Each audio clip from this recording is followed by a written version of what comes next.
My sister. Anje. Jebaliko. Kale naye jeba. Webali okulaba ng'olwanirira obulamu bwa Jayden. Otusse ku kikati. Okay. So far so good because kyetwetaaga mu Jayden okubeera as of now okubeera nga health wise nga ali bulungi. So njagala okwebaza TMR team that's eddwaliro mwabadde afunira medication kubanga twamuleeta wano teyajja nti bali bazze mujjanjaba yali azze kulaba doctor nga doctor ayina donation gyayagala otuwa so in the process nga akyamubuuzaamu wabadde afuna eddagala kiri atuuseeka yafuna attack gyesimanyi na bwe bayita but yafuna attack naye okuva olwo TMR netakingirawo on okubeera nga emujjanjaba ekyo kyennyini kyatuzzaamu amaanyi because abadde afuna treatment ennungi era yareactinze ku ddagala bulungi n'abeera nga ate ali bulungi so ffe nga abali mu kkoozi eno tuwulira essanyu nti at least ate kati we tuli naye twatandika naye ng'aseka on the way stress in fact doctor yagamba stress yetuleetedde ebyo yali overwhelmed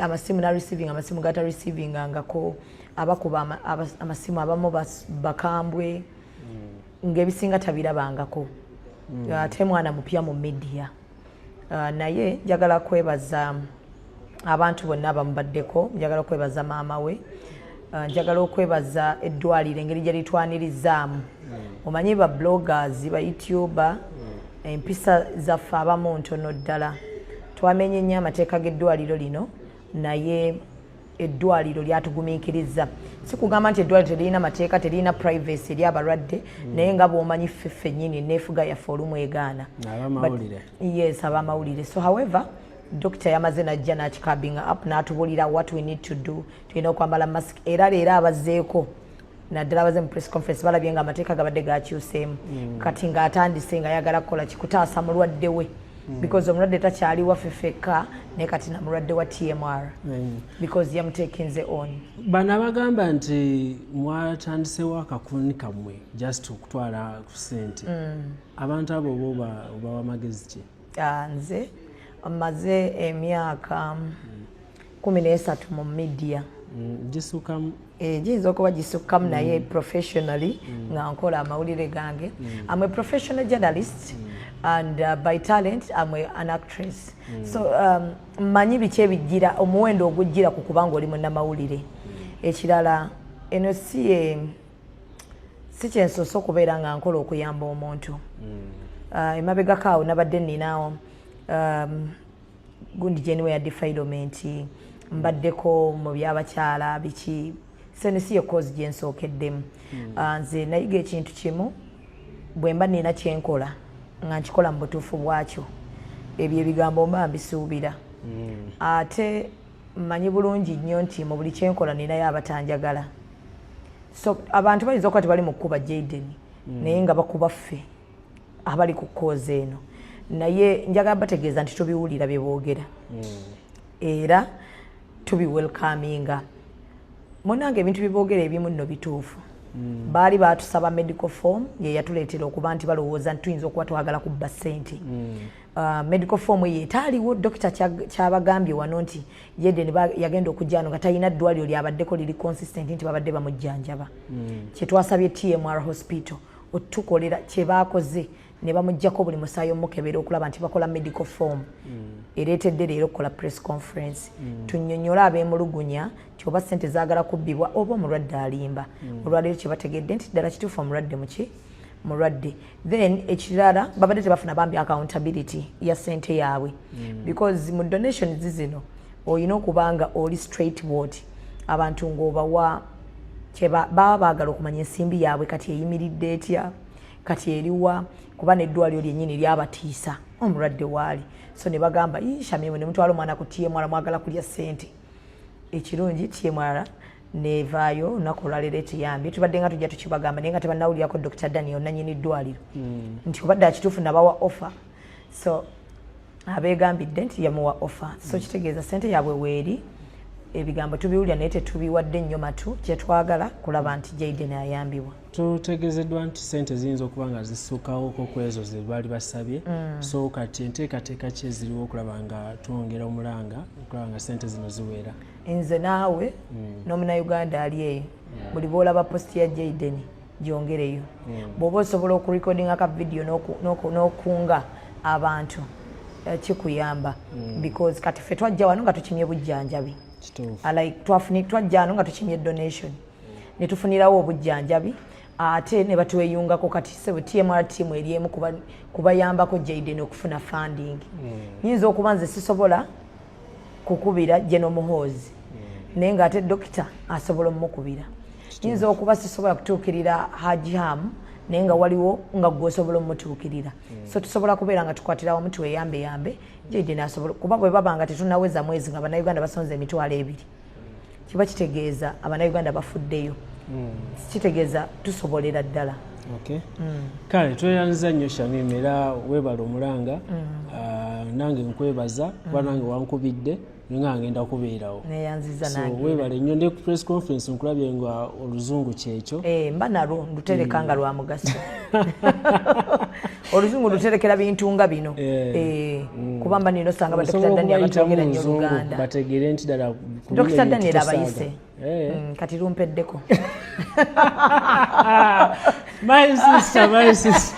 Yes. Kale. Okay, my name is Dr. Daniel Talema. I'm the Executive Director of TMR International Hospital. Today we are here to basically offer support for our Jayden, or Mr. Timothy Kayanja, isn't it? Yes, Mr. Timothy Kayanja.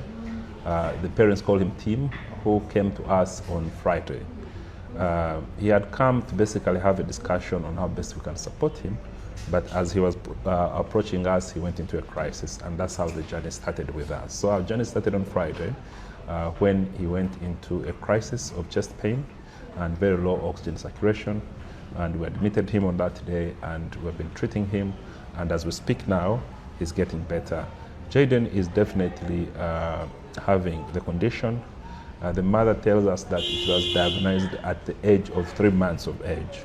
And for the last 23 years, both Jayden and the mother have been struggling to make sure that they give him the necessary medical attention that actually needs. When he came to us, as we said, he was in a crisis, and we have supported him. Now, the whole issue is that Jayden will need a definitive treatment. And the definitive treatment for sickle cell is basically a bone marrow transplant. This is a procedure that is not available locally, but also available in other countries across away from Africa.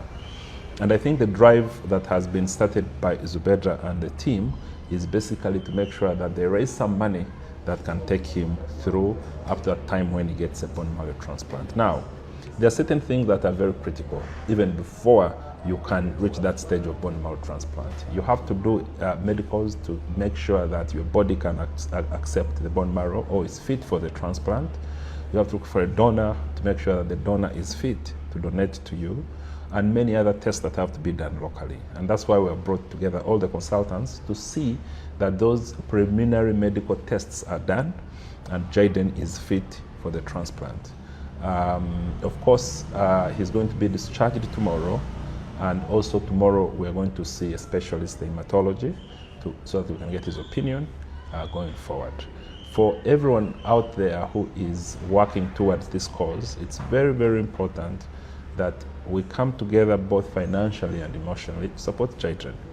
This fight is not only for him, it's for everyone out there, parents and caretakers in Uganda and beyond who have children or they have relatives who suffer from this disease. It's important for us to raise awareness, for the medical people to be ready to support, because this group of people needs special support from both the community, the medical practitioners, and the people who actually look after them. So I want to thank Zubeedah, who brought this case of Jayden to us as TMR International Hospital, and I can assure her and her team that we shall continue to support them. We will work with them until Jayden is fit to fly into either India or Turkey for this very much needed procedure, and we shall also continue to support them when they come back from the procedure. Thank you. So how long can he have a sustainable life before the process or the final procedures? Well, so as I said, some questions are very technical, and we want the specialist to answer them. But generally, every day that he spends without having definitive medical care is a challenge in itself. The length of how that can go on, no one knows.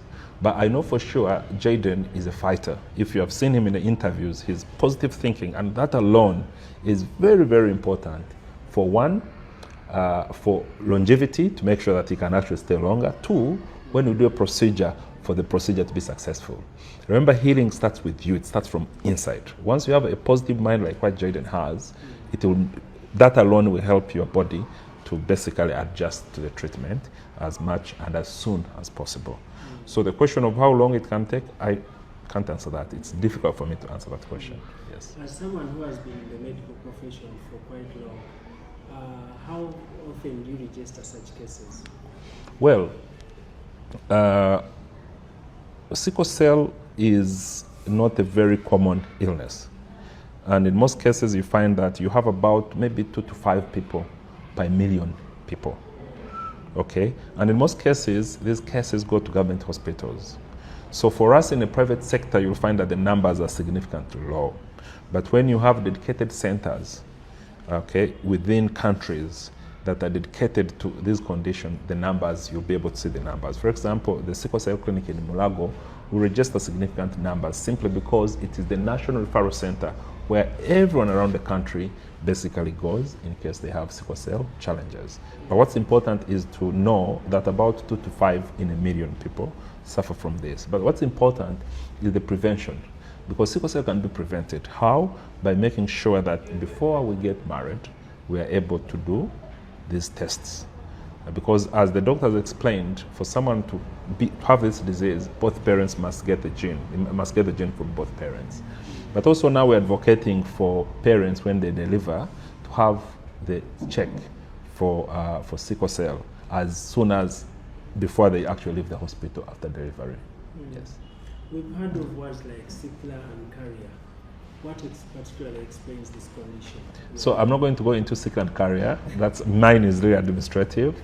But Dr. Oscar, and when we meet a hematology, I'll ask them. You can actually ask them that question so that they can go into detail what it means to be someone to have the disease and what it means for someone to basically be a carrier. Yes. Okay, doctor. Thank you very much. You're most welcome.